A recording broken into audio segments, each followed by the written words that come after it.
Hey guys, it's Krista Tyus here, and in today's video, I want to walk through some very unique differences between a certified public accountant and an enrolled agent by the Internal Revenue Service. So welcome. If you are new to me, my name is Krista. I am an enrolled agent by the Internal Revenue Service, and I also come out with weekly videos helping tax professionals, bookkeepers, accountants, CPAs, and financial coaches get more clients utilizing social media. So if you are new to my channel, welcome, hit the subscribe button. Like I said, I come out with weekly videos. And I know a lot of you are or have debated, should you become a certified public accountant or should you become an enrolled agent? And there are going to be some, very unique differences between the two professions and really what your long-term goals are.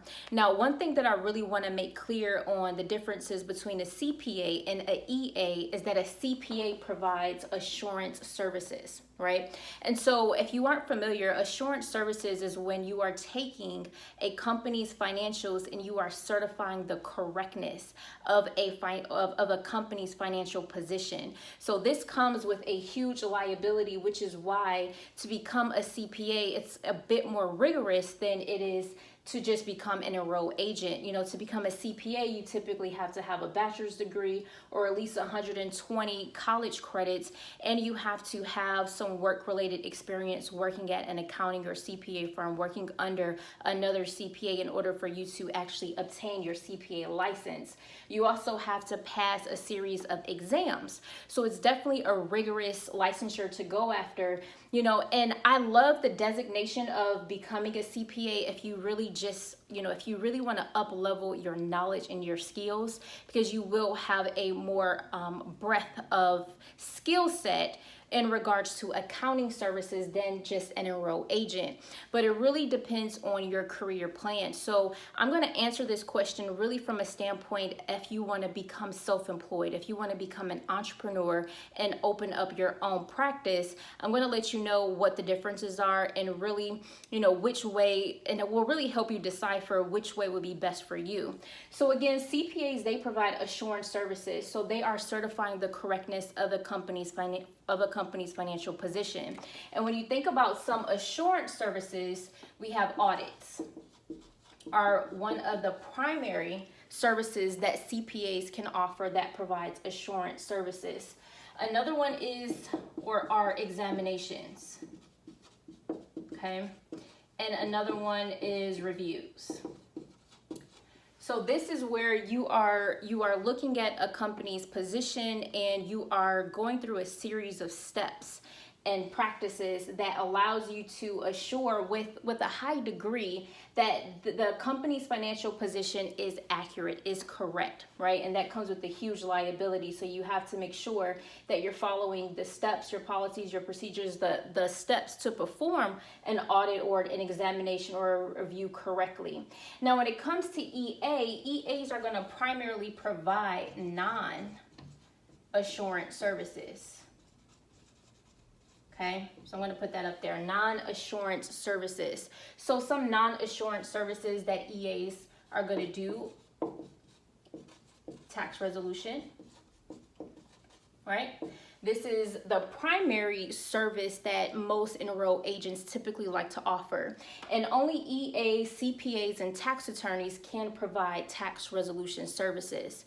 And tax resolution services is where you are helping your client actively negotiate their tax debt with the Internal Revenue Service. Some other non-assurance services are bookkeeping.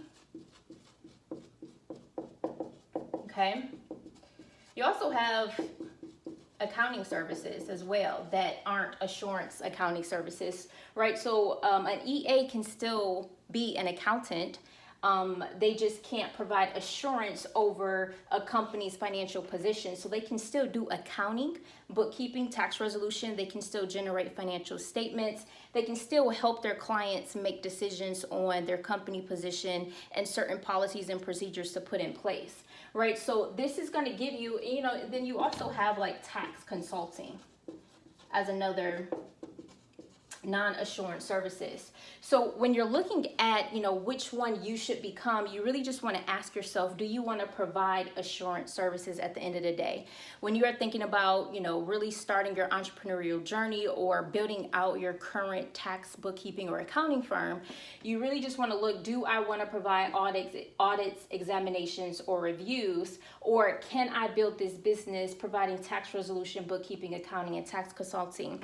And what I'm going to tell you is that 90% of the businesses in the United States, or really across the world, they all need the non-assurance services part, but not all businesses need an audit or an examination or review, right? Only about, I would say, anywhere between 2 and 5% of the businesses globally will actually need audits, examinations, and reviews. And now that's still a good amount of business. That's still, over 1 million plus businesses that needs these type of high assurance services. But for the majority of your career, you're going to be coming up with clients that are typically making under $5 million per year, and non-assurance services is a great way to build a healthy multiple six-figure firm, right? So it's not required. If you don't want to do assurance services, you don't have to get your CPA designation.